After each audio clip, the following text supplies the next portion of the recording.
What can we expect next from Jacob York? I mean, I'm doing, you know, I met with some people recently in Miami. We're doing a huge festival that's coming up, a biannual festival that's coming up. You know, to continue doing all the best events like nationally to try to grow that, you know, the national stuff. Going international with a few events soon, you know. Again, like I've done stuff with Caravana and stuff like that, but I'm going to go more and more into those worlds. A couple of stuff that I'm doing on across the EDM side of the market, which is y'all may call techno or the general market music on EDM, partner with some guys out of Texas that I'm doing some EDM stuff with them to grow the brand there, and, you know, and just keep bringing more and more dope events to the city, and because I don't look at it as a party, I look at it as an experience. So to me, to give people more and more experiences with the events. And what's unique about what we can do at Vanquish is we can command a dress code very few people can in the city, and that's because of the quality of the building. But at the same time, people don't mind if they feel like they're in an environment. You don't mind putting on the right stuff if you feel like you're in an environment where you don't have to worry about it. You know, we try to give people that environment. We've taken the pretentiousness off the door. You know, if you come and you're nice looking, hey, you come on in. If you fit the dress code, we accommodate you. You know, you go to the bar, you drink. It's not where it attacks you, the building. You know, you can just slide in your corner, kick it with a girl, buy yourself a drink. A girl come in, she can enjoy, you know, either a table or, you know, go to the bottle, get herself a drink. But that's what the party has become. And a lot of people have questioned how is it possible to do it without building it the same way of all the artists and all that. And it's two ways. It's not the pre-marketing, it's the post-marketing too. And people don't understand that. See, these guys in this, a lot of people do is they get the VIPs, they take their money, they pop the bottles, they walk out the clubs, they might slide a girl with them, they might bone a girl, but no one says anything to them again until the guy has to call and say, I want to take it. You know, so what we've put into place is people to call them afterwards, you know, follow up with them, talk to them, continue that relationship. Consumers thanking them, talk. You know, I still come in. You know, there's people that recognize my names from, you know, from different places. Oh, Jacob, you know, Instagram. I stop and take pictures with them. I kick it to them. I try to keep it a little bit more. Not that I can do it as personal as I want to be, but it's still there's a follow up. So a lot of promoters won't even reply to people on Twitter. No. I reply to them. I'll talk to them. You know, I'll kick it to them. You know, Instagram. I reply to people. You know, it's a difference with me because to me, I think that promotion is going to get more and more personal. They're going to identify with your brand. They're going to identify with the quality of the experience they have with you, and they're going to come. And I use this analogy about All-Star. There was a guy that booked Jay-Z, right? And I booked T.I., Saturday Night All-Star, right? There was other Jeezy parties, Diddy, but there's a whole bunch of parties, right? And he texted me and he said, hey, Jacob, I see you have T.I. I got Jay-Z. Good luck. And I said, my brother, good luck to you too. Now, I did 4,000 people. He did 600 people. What he didn't realize is you're not a promoter. That's first of all. People don't experience. Like now, if I would have did Jay-Z, it'd have been sold out in an hour. To every table, it would have popped. Because my brand represents a certain experience. They know what to expect from my events. That's what they know. They know if I go to, oh, Jacob, it's going to be right, it's going to be this, it's going to be that, it's going to be fun, it's going to be the right music, it's not going to be no bullshit. That's what they know. So that's what it is. With this guy, just because you have a checkbook to write a check for a party, or for an artist doesn't mean you're a promoter. Do you understand that? That doesn't mean that. That means that you have a check to write a check for an artist. It's like every rapper that writes a check to make a single isn't an artist. You understand that? He's a rapper that has a check. So somebody might have a car dealership and decides tomorrow they want to be a rapper and they write a check. That doesn't make you a rapper, right? No. You understand? No more than make you. So you run into a bunch of those people that just throw money out there to talent. And to me, I want to give experiences because to me, I don't want you to come to my party because a rapper is there. I want you to come to my party because you know how it's going to be. You know what you're going to get out of it. And incidentally, there's your rapper. You understand? So if half the party's there because they like T.I. and half the party's there because they like Jacob, I'm happy with that. And that's the most important thing to me because I want to build something that people look at and say, this is the shit I want to come to. You know, and that's the important thing. So, last year, I went back into the Hamptons because, I got a crib there and I did a bunch of private events and really cool stuff with like, all types of brands, Fiji water and really cool, private events and invited a bunch of people. So I'm doing a lot more of that also. And because I feel like the private events, the public sector, the public events, the general market stuff, all that stuff adds to one thing. There's cohesion and there's synergy there. So I continue doing those type of things.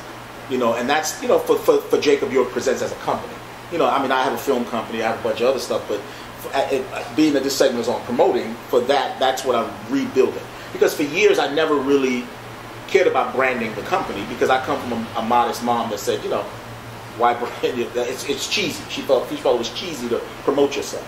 But now, you know, I had to learn in this day and age that people identify with brands more. So I had to begin to brand the company more. So that's probably why you're seeing it come out of the woodworks. But I've been doing it for 20 years. And there's nothing new about it.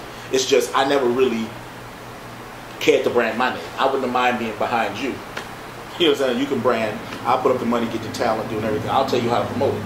I just never cared to put my name on it. And now I put my name on it. And that causes a problem, because people who you used to back, or you become a threat to them, so they come after you, and you know, you got to send them a message once in a while about, you know. But other than that, you know, as a, you know, that's what we have to offer. As Jacob York Presents, we're going into a lot of directions that I'm looking for. I'm looking to be Al Heyman, and I'm looking to be SFX, and I'm looking to be Live Nation, or be bought out by all of them. Either or. And I think that we're on the road there with all, you know, the way we're billing every year and how we're doing financial, and how our events are growing and the brand's growing. And just continue building it, you know. And to me, I just think that, and I'm not afraid to give the next guy a chance. You know, in every city, like, hey, let's work with you. I'm not going to come in the city and be like, wow, that's the guy. No, I'll come in the city and see some guys young and I've done that for so long. So when I look at all these managers or artists, I've always been the one like, yo, let me put you under my wing. Let's work together. Let's work together. Let's work together. I'm gonna show you. And people always looked at that like that was crazy, but I'm still here. A lot of those people that didn't think that way have gone away because they thought that they were invincible. I'm gonna get old. I'm gonna be 60 one day. I can never be 21. So that person who's 21 has something I can never be. But they're gonna be able to be 38. I can't be that anymore. So I'm not gonna understand. I'm not at 50 years old. If I turn 50, I'm not gonna understand the music the way I understood it at 26. Right? I'm gonna look at it like, oh, okay, that's what it is. So I have to keep identifying with younger and younger people and keep bringing the next bloods up into it. And that's something that we're doing a lot of. We've done a lot of over the years. And that's what you see the name, and it's like, wow, you see it so many places because people, the younger people are keeping it alive. And then I have a team that's young.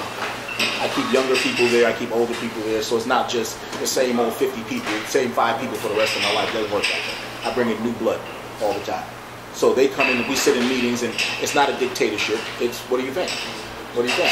What do you think? Well, my ideas are, and this is my ideas, okay, well, let's figure out how to cultivate this.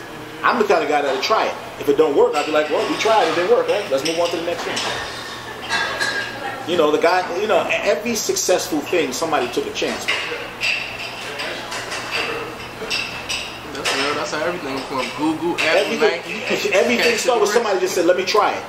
So you can't sit back and be like, Google, the person that came up with the thing that made Google the most successful, which is the AdSense, right?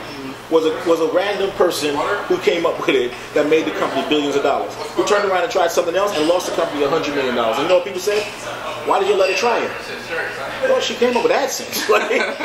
I'm gonna let her try anything right about now because the entire internet business changed based on what this woman, what these people, this team created. So I'm gonna let them keep risking. So to me, and if you're Google, if you're the guy that founded Google, you're not as directly to the ground as you need to be, right? None of us can hear all the record. I knew something was up when a few years ago a record came on and I couldn't hear it. And people said, well, you think it's hot? I said, I can't tell. But it ended up being one of the biggest records. But I couldn't hear it anymore. And that told me there's something else. There's a new generation of it. You understand? So I cannot always hear what they hear. You know, you get it. What 14-year-olds are listening to don't mean that I'm going to always understand it. Luckily, I do appreciate a lot of it, so I can still hear most of it. But I'm not going to hear it for the rest of my life. And the people that do not get with that program are the people that's the 60-year-old standing in Vanquish saying, you know what I'm saying? And you're like, why are you in here, bro? You're like somebody's grandfather. Go home. That's that person. Because they didn't get it. And they're still standing in the club trying to figure it out. Not me.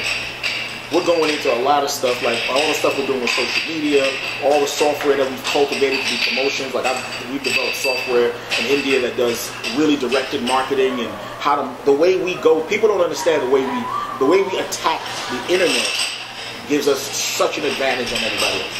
It's like the way is funny because some of my ex-partners and some of them, no disrespect to them, I love those guys too. They went out in All-Star and they did events. They let out with big giant billboards. They let out with all this, spent all this money on all this massive marketing, right? And I was strategic with mine. I released mine 2.5 weeks before and saturated it right, but it was very strategic. And people were like, your events came out of nowhere. I said, because it was concentrated. So I got the frequency where their events, they spread over 6 months. No one's thinking about All-Star 6 months before. They're thinking about All-Star right after Super Bowl. You know, and when basketball really season starts, it starts to whisper. But they don't start thinking right after Super Bowl, and everybody's thinking All-Star. That's when you're supposed to blitz those 2 weeks. And I would market to market to market to market. Another thing I did was I did marketing like markets that don't get, secondary markets that don't get a lot of artists. Like Lil Wayne. He don't never go to Wichita, Kansas, let's say. You get it? So I directed marketing into cities like that because there may be 50 people from Wichita that's coming to Austin, right? Because TNT exists. They know basketball, so they're coming. But no one's thinking about them. They're thinking New York, Miami, DC, you know, those big markets. But DC might see Lil Wayne 5 times a year. New York might see him 10 times a year. Atlanta might see him 10. So the Lil Wayne excitement may not be as big to those. But some guy sitting in Biloxi, Mississippi, right, is itching. He don't get to see it. Or Lafayette, Louisiana, which is 2 hours away from Houston, don't get to see Lil Wayne. So I target those people and who the influencers in that market, and I bring their DJs or the local promoters there in and say, hey, y'all get to do this. Here's a table for you and your crew. And then they deliver you 40 people to 400 people or whatever those numbers are. That's like, I'm coming. And they got disposable, they got cash, and they're ready to stay. Wherever all the other promoters are thinking, I'm going to put billboards in Houston, and I'm going to put, you know, I'm going to run this, I'm going to use only the biggest blogs, and it's like, that's fine. But what about the people that don't fucking care about a blog? Who's reaching out? So I surgically went after it, and that's why people are like, how are you delivering this amount of people?